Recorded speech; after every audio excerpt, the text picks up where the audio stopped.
The recording started. Look, get started. Good morning. It is what is today? June 26th, 2023 on the team call or the coaching call. I'm here to answer any questions, help support you. And again, kind of keep going over the fundamentals of the coaching piece. So we really look at how we could take advantage of this market right now. Production's a big piece of it. One of the things I want to talk about today is my listing, my leads. I don't know a lot about it. I've got calls into the top of the company that is handling the affiliated services, but sounds like it's going to be a pretty cool deal. I envision it as being part of a kind of like a 50-state website with ISAs with EXP making the phone calls and you getting credit for them coming to your site through that lead listing lead link. So that's pretty cool. I don't know if anybody has any information on this yet. Anything specific? Yeah. I don't either really, but in talking to Glenn and watching him in the State of the Union address Friday, he's really excited about that. He thinks that somebody that understands network marketing or internet marketing is really going to have, some big opportunities in front of them. So I want to get in the front end of that thing. But I know about that much. So we'll circle back at that. But Anne-Marie, you had a question you wanted to ask? Happy to help you with that. Okay. Brief overview. I represent the seller. Okay. We listed the house at $798. Okay. We received 3 offers, 2 of them at $805, 1 of them at $800. Negotiated up with 1 of the 805s to $810. In contract, appraisal came in at $804. Before the appraisal came in, they sent a request for repairs, which a bunch of miscellaneous items, probably totaling about, $3,000 to $5,000. Okay. Okay. The buyer's agent, and this is the confusing part, and I'm not sure what's the best way to approach it, the smartest way. He sent a message saying appraisal came in at $804 and no repairs needed. Thumbs up. And that thumbs up. The agent that said there's 3,000 to 5,000 worth of repairs. Right, the ones that the buyer's agent who requested the request for repairs, which we have not answered. You only have yet. one in contract, right? You're under contract with the offer that was 805. 810. So you countered at 810 though. So in contract 810, appraises 804. And then that agent that put in the 810 said thumbs up on the repairs. No repairs needed. No, they send a request of repairs. We have not responded. We have not responded to that yet. Then the appraisal came in short, 6,000 short. Which is another contingency. Right. So you have multiple contingencies in the beginning of a transaction. Right. Right. You have appraisal, loan, inspections. Yeah. They have no loan contingencies. They waived from the get-go all loan contingencies, so they only have inspection and appraisal. Okay. What's confusing me is that thumbs up. Like, is he saying that they're willing to move forward at 810 without? So here's my answer. And this is one of my favorite sayings. In the absence of communication, stories get created and upsets will occur, right? So you're asking me, and that's the question you should be asking him. So just complete transparency in the questioning, right? So I would, from what you just said, again, 3 minutes, I would say, hey, number one, congratulations. We were able to get into contract. We had multiple offers. Yours was accepted. We countered at 810. That sounds great. So item number one in this communication, you gave me a thumbs up. Are you waiving your inspection contingencies or repairs? Question mark. Right? Because that's the first part of this. The second part of it is the appraisal came in a little low at 804. So they'll only loan 804 on it. Right? So the buyers will have to make up the appraisal gap, basically $6,000. all this is negotiable, everything in the circle, right? So you got to get to where he's at first. Say, for instance, he goes, my buyer's not willing to go over 804 and we want all these repairs done. Well, that becomes a net 801, 802, right? So those start becoming the conversations. Is, are you going to then go back to the other buyer? Are you going to try and negotiate through this? You're close enough that I think you're going to negotiate through it. But is the second offer in backup? No, not signed backup. Okay. And So two things. Number one, and this is experience, you know, there's no right or wrong with this. It's just my experience.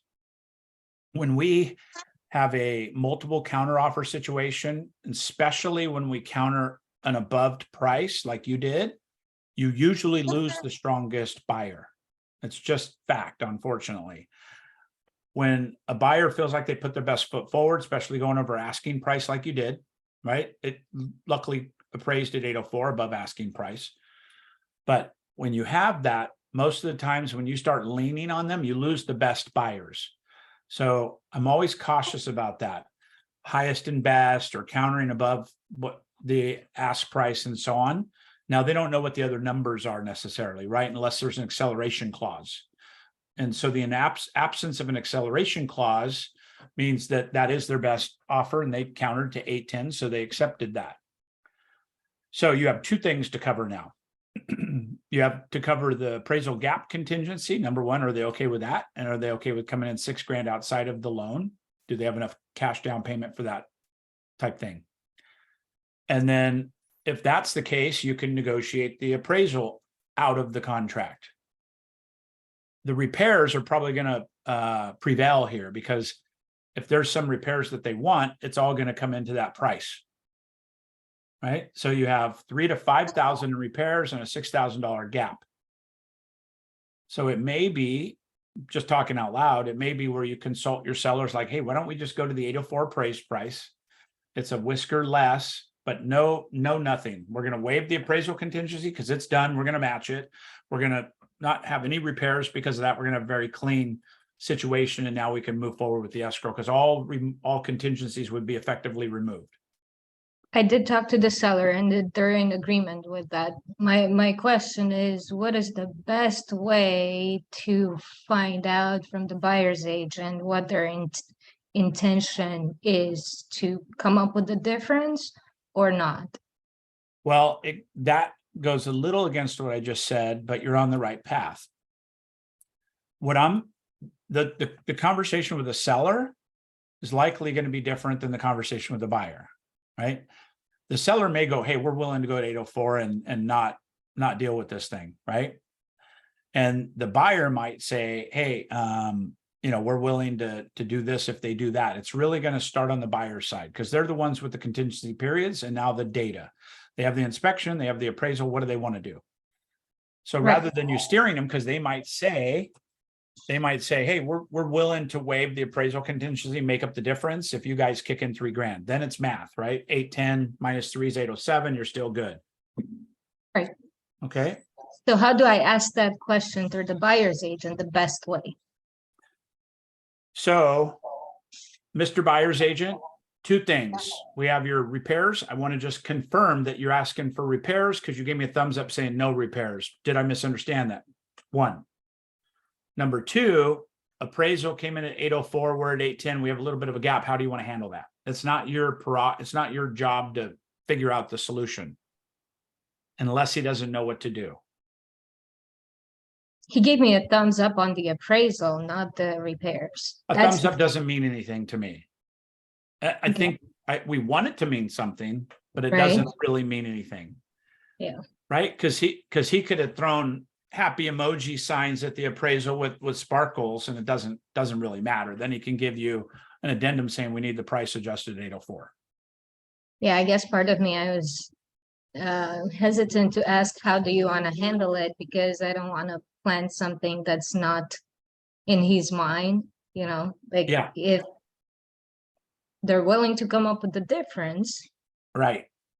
Great. And by the way, we record all these. They get made to YouTube and some different things. So I want to preserve names and different things as well. If he stumbled into the video, I'm sure he could put the pieces together. But the reality is the ball is in the court of the buyer's agent now, right? They made a good faith effort at 8:10. Now it's up to them within the timelines to tell you what they want to do. Right. Your job on your side is the listing agent, is to provide all the seller documents, to provide all the disclosures, to provide all this thing for them to decide what the next step is. Yeah, I agree. The ball is in their court. That clarifying question is what I would do. And you could put that in writing either way you want to. I would not do it in a phone call. I would do it in writing, text, is legal, email, something along those lines. Okay. Cool. And so it's okay to have a conversation with a seller to find out what they want to do, but then lean on the buyer's agent to decide what's next. Because effectively, you'll be giving away your client's money, your seller's money, if you're negotiating before him. Right. Right? Yeah. Yeah, I totally agree. Yeah. So I would just keep it to clarifying. Hey, we got this factual. What do you want to do with that? We got this factual. What do you want to do with that? And then I think he's going to add some direction. He's going to say, hey, we can't, my buyers are not going over appraised price, for instance. Or my buyers are cool with the appraisal. They're okay with the gap. Now we're dealing with the other thing. Okay. All right. Thank you. Yeah, you're welcome. Great question and great dialogue through that, because this is a place that agents can give away the position or posture of their particular clients. You're not dual agency, so you have one fiduciary responsibility, and that's to the sellers only. Yeah. And to keep the deal together, really, right? So, and are any other negotiation things that came up, or is that pretty much the two big items? No, those are the only two big items. Yeah, Okay, and cool. the repairs, they didn't ask for any credit, but most likely the seller, if we do repairs and stay at 810, it would be a combination of credit and doing some of the repairs. Yeah, that makes good sense. So yeah, that is how I would handle that piece. Yeah, but I really need to understand where they're standing when it comes to the appraisal, because that's going to dictate everything else. Yeah, and it may even be a communication if he's delaying with the other agent that didn't put a backup to say, hey, are you interested in a backup? We've got maybe a window for you. Okay. Appraisal is not a material fact. You didn't order the appraisal, the buyer did, so you probably can't explore and talk numbers with the second agent. But you could say, hey, we had an appraisal above your number. You could say that. We have appraisal on hand above your number. No, it came in below $1,000. Well, he was 80. Oh, he was 802. The second guy. Oh, the second guy was 805. Okay. Yeah. So that's how I would handle that. Okay. You're doing it all right, though. It's just we don't want to assume what a thumbs up or a smiley emoji face means, right? Yep. Yeah. Communicate that clearly, and then we'll be on the same page. Cool. Thank you. Awesome. Good job. That's a good scenario. This is the kind of stuff I'd like to talk about so we could learn through these situations. Yep. I dig it. Kenny, what about you, man? What's cooking with you? I've got one for you. I've got this house I'm selling out in Rockland. I've got my seller is elderly, and the people that we're in contract with are also elderly. We were at 619.9. They offer 614. We end up settling it at 616.5. Everything's going fine. Everything's cool. And then the inspections happen, and we get a $3,500 repair bill, plus a few other little things that the homeowner has a handyman that's going to fix. This was kind of a fine line that gave me a little bit of anxiety Friday and over the weekend, is because both sides are a little on the stubborn side. Let's just say that. Yeah. And the house I have for sale has a couple of outliers that make it not for everybody. It has like one of those walk-in tubs for elderly people, things like that. So we actually found the right buyers. Yeah. So when I told my seller that they wanted $3,500 for pest, she freaked out. Really? And At 619, that's a half of 1%. yeah. And I'm like, hey, this is kind of a health and safety deal. We have to address this. So she goes, I'm not going to give him 3,500. I said, well, you have to give him something. What are you comfortable with? She goes, 2,000. And we fix this, this, and this. We don't fix this. So, okay. I read it all back to her. I send it over, and I didn't hear anything again till last night. But I was really concerned because the buyers, from what the buyer agent told me, are pretty stubborn people. Yeah. I was concerned they were going to pitch the deal.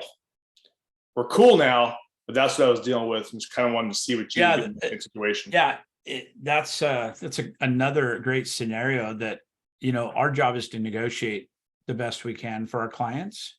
And sometimes we have to negotiate for the other agents as well with their clients, right? So we have to give them words to say. We need to give them structure to help them sell their self sometimes, because we don't know how strong they are in negotiating, even though we might be strong, right?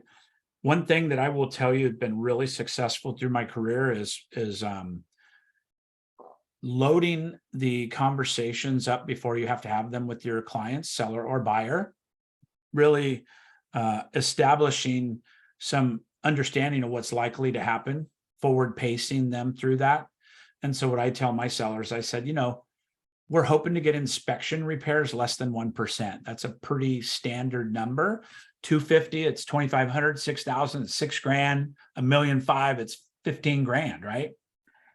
So I just say that in advance. I go, hey, when we start getting offers and like this offer, just put in your mind that there's likely, unless it's brand new construction, you're going to see repairs requested. Now, as long as it's within that 1% or so, to me, I think that's territory we could work with, right? So then they're automatically thinking, wow, that's 620 grand, or that's $6,200. I don't want to do that. But mentally, when they get a 3,500, you could see where that would be a relief, right? And then so you as the professional, you're putting them in this boundary of expectation, right? If you got a $25,000 repair, that would be excessive, right? Right. And I bought a flip years ago for $220,000, and our repair was 30 grand. Our request for repairs was 30 grand. It was an REO with the bank. They're unemotional to it. It's just numbers. So we had to prove to them why these things needed to be done. It needed a roof, and it was, I was able to get the fire department come out and say it's fire hazard. It was shake roof, had to come off immediately. Matter of fact, they were trying to tell us they couldn't occupy the property first. I was the buyer, right? I wanted all that because I'm the buyer. If that was my listing, a different amount of due diligence, right? So the seller's agent, which was an REO, was shocked. He was like, geez, we already gave in at 220, and I negotiated the front end of that, and there's always two negotiations in the contract, right? The offer and then the repairs. That's really the two negotiations. Then you might have appraisals and things that come in to add additional negotiations. So if you do that, it might help you in the future. Okay, I like that. All right. Mm-hmm. And then secondarily, what I do is I always break it down to percentage. Mr. and Mrs. Seller, they're asking for a 0.05% of the purchase price in repairs. I think that's pretty modest and reasonable in our world. Doesn't mean we're going to accept it. Just that number makes sense. So if I'm hearing you right, you want to counter them at a 0.25 or a 0.28% of 1%. All of a sudden, it just makes it like this number that sounds silly almost, right? Even though it's $2,000. But I like focusing on that. Same thing in listing agreements. When they go, hey, this guy said he'd do it for 4.5 and you're at 5. Okay, it's 400 grand. That's $2,000 difference of what we're charging you, which is a lot. But when it comes to people writing an offer, what do you think they're going to write an offer on your property for? Well, they're probably going to lowball me at 10 grand off. Exactly. 10 grand. My job is to get to the delta between 10 and 0. That's my job. The most I can for you. So you can see where this little 0.5% of commission at $2,000 seems pretty measurable today, but it's really not in the scheme of this whole thing. Now, I want to negotiate up front that I'm capable and willing and want to work with you, but I'm going to hold true to my 5%. Now, later, if we get in a bind and we have to negotiate, that's when I'm willing to help you and negotiate on that. But it's not now, right? So you could see how I'm using this to my advantage both directions. To where if you're talking about $5 grand, $2 grand, 10 grand, it's a bigger number. Okay. All right. And then to really bring this home, if you could provide something that says, listen, here's the transactions I've done this year. We've got 102% of everything we've asked, or I've negotiated 101% of our prices, or whatever it could be, to give some factual evidence. It's not necessary. You could state that as well. But in reality, if you could break it down this way, it makes it much more digestible. Okay, I like that. Breaking it down to the percentage, especially when you're getting under that 1%, just mentally, it's just different. It is, so we have $620,000 sales price. So every 1%, $6,200, So if we started and we're able to get 99.5% of your list price, that's a good deal, right? So we kind of focus on those kind of big numbers. Last thing you said, both parties are particularly stubborn, especially elderly stubborn. They don't negotiate the same way. They're used to old school. They might not even like the process with us agents. Especially if they're like my dad's age, they're very much handshake, what I say, all that kind of stuff. You could really play into letting them both win in that case, giving the buyer's agent opportunity to win, and then your sellers get an opportunity to win. Because at the end of the day, in the middle is where the transaction closes. Okay. Right. And if they literally got stubborn, like you just said, they said, we're not doing $3,500, we'll go 2 and that's it. I'd go back to that $1,500. Okay, $1,500. What percentage of the sales price is that? It's like a 0.2 of 1%. Mr. and Miss Seller, I support you. I'm willing to cancel this deal today. But do you want to I want to make sure that you want me to draw a line in the sand to where we're willing to have this escrow fall apart and have to remarket the house for this 0.2 of 1%, because that's what we're talking about. And I didn't say this, but I wouldn't let that happen for $1,500. No, I know you wouldn't. And you don't want to do that up front either. Now, when it completely, you got to save it before it gets into the trenches, because once you get a buyer and a seller going F you and we're not doing anything different, it's hard to come in the middle.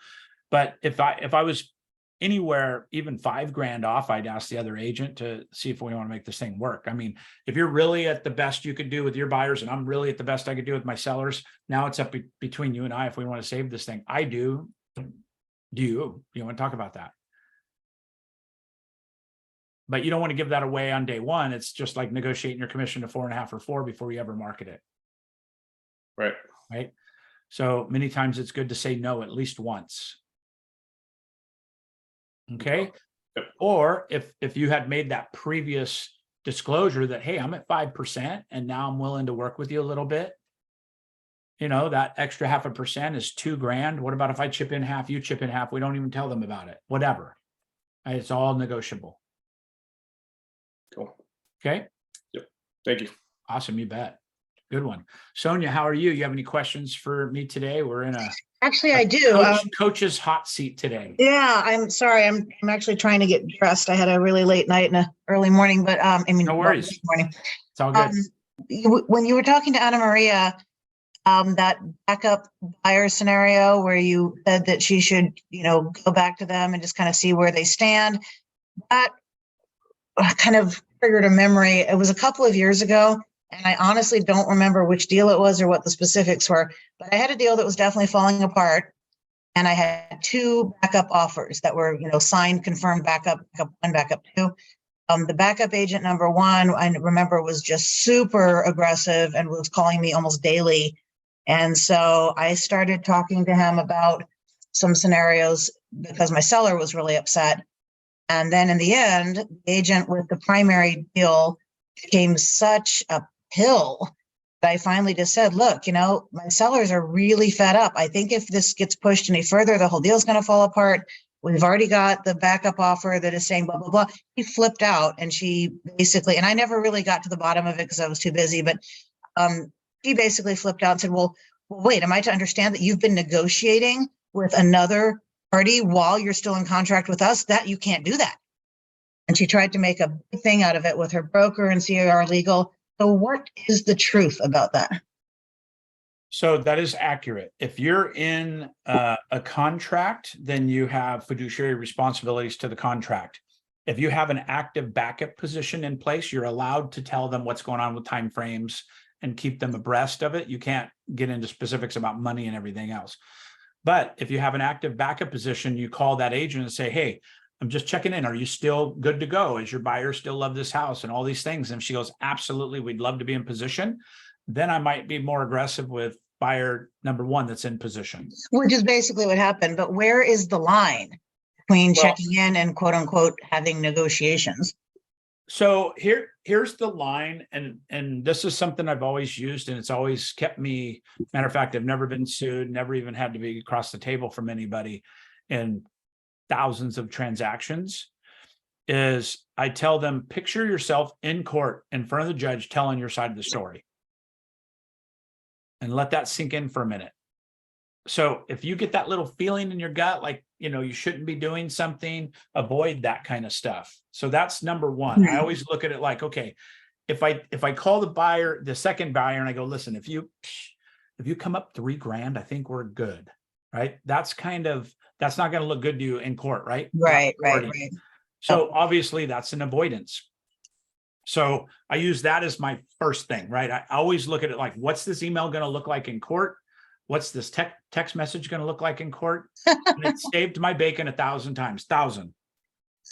So when we look at that first, then it usually guides us in the other stuff. The reality is if you have multiple offers, as soon as you accept and open an escrow, you have a responsibility, fiduciary responsibility to that particular contract. They have a responsibility to the deadlines. You have a responsibility to the deadlines. Until they break a deadline, you don't have any recourse. You're in contract, no matter how nasty they are, whatever they are, until there's a time frame where you can give a notice to perform. And once you give a notice to perform, then they have a certain contractual timeline deadline to fix that as well. Okay. Oh, that's actually very helpful. And actually, you just reminded me, I have to say, one of the best memes I ever saw. It said, live like there's no tomorrow, dance like no one's watching, text like you're being deposed. Yeah, that's exactly right. That's exactly right. Because that stuff stays there forever and haunts you. And, now a lot of the good brokers teach our agents to download all the texts from every transaction, put them in a log, and those things, that's written communication. And most of the time it's the most lax. Absolutely. Okay. Well, thank you. Because I was curious about that. My pleasure. My pleasure. Well, good having everybody today. I've got a hard stop at 12:30. I've got another appointment, but I appreciate you being here. Good questions. This is stuff I love.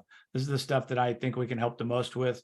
We'll catalog and save these recordings in the closed group. But thank you for being here. Good questions and good luck with those. Thank you. Thank you. All right, guys. Have a great day. Thanks for supporting. See you soon. Thank you.